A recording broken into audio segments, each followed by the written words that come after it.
United States. It's interesting to me because you look at this again. Remember 2007, only about 75 billion in damages worldwide, but after Katrina, 110 billion in damages. We just maybe have expensive toys and homes and such in the U.S. But that is something that we want to be aware of. Now let's check out the short-term and long-term impact on children, these natural disasters. So there was this interesting research that Vernberg and LaGreca and colleagues did in '96 after Hurricane Andrew. Was anybody around during Hurricane Andrew? All right, a couple.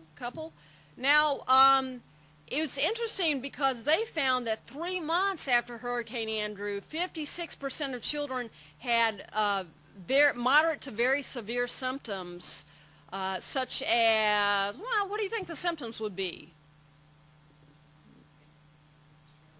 Terror, okay, so that anxiety, okay, what else? Nightmares, all right, nightmares, what else? New phobias, yeah. What else? Separation anxiety, yeah. One thing in the article talks about avoidance. Yeah. Yeah. So avoidance. Yeah, and so we'll see later on, and probably most of you are familiar with that, about the criteria for post-traumatic stress disorder. But nevertheless, so we had 56% of children after Hurricane Katrina or Hurricane Andrew had these symptoms. Now, what about Katrina? All the new research for Katrina is just now coming out, so it's kind of exciting to see. And so we had, Aberson did some research and found that almost 65,000 children had educational, health, or mental health problems 2 years after Katrina that put them at risk for these ongoing problems. So like 65,000 kids, that's a lot of kids. And 31% of parents reported that their children had clinical levels of depression, anxiety, or behavior disorder after Katrina. So that's 2 years afterwards. Let's see, how many of you maybe public health policy type peoples? Anybody studying public health policy here? No? All right. Well, all right, now you are. So if that's the case, what might that require for us to do or to provide for children? Okay, so we definitely need to have mental health support. And what do you think? Do you think we had it? Do you think there was mental health support for kids after Katrina? How many say no?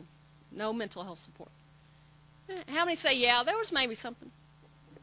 Yeah. Well, there was something. There are different projects, Project Recovery and things like that was providing services for kids after Katrina. A lot of it was localized around the New Orleans area. But the thing is, as you may remember, a lot of folks just kind of got scattered out everywhere across the country. And so a lot of the people maybe had to be absorbed by the local mental health organizations where they went. But it's one of those things. I think we need to rethink perhaps how we contact children after a disaster and provide services. But there were certainly some services after FEMA, and I'll show you a little bit later some of the approaches that are being used. But we know we have to do that. Now, trauma definition, I like a definition that Judith Cohen and her colleagues developed, saying that trauma refers to an unusually severe stress or event causes or capable of causing death, injury, and is accompanied by intense feelings of horror, terror, or helplessness.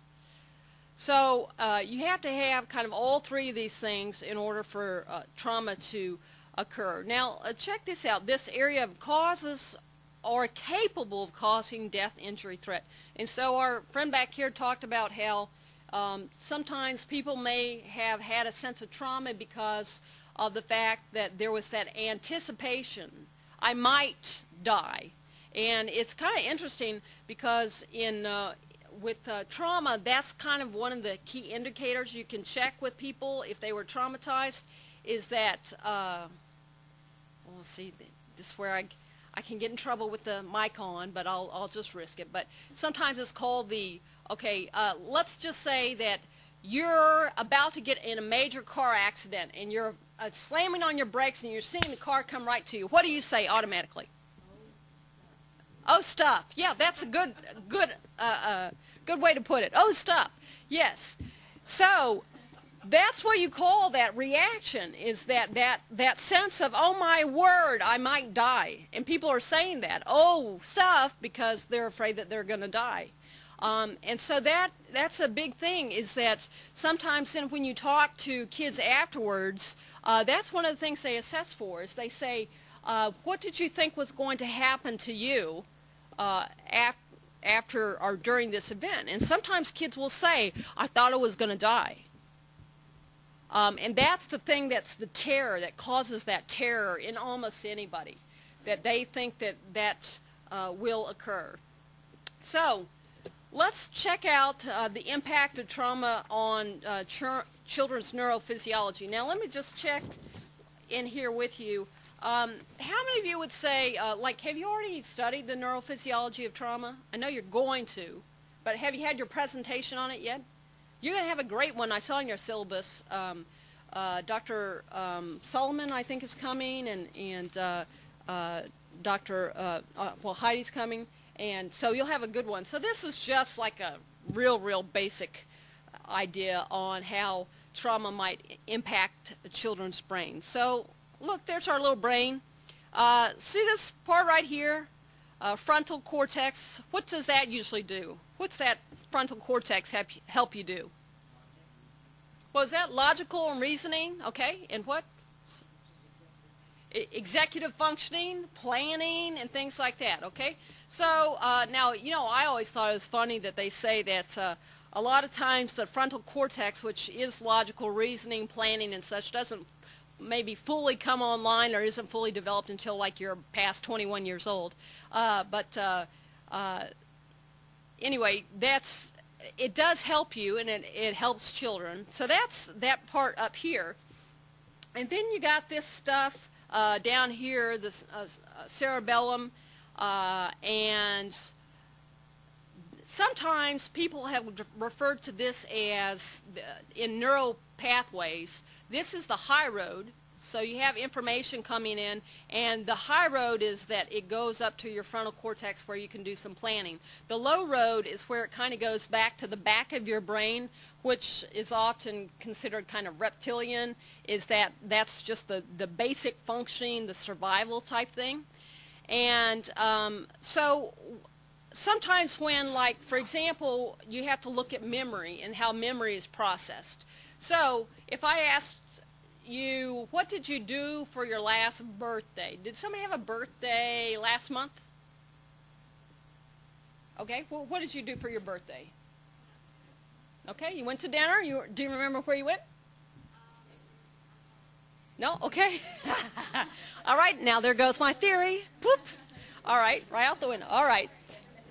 So, but if you thought about it a while, was it like maybe Carrabba's or McDonald's?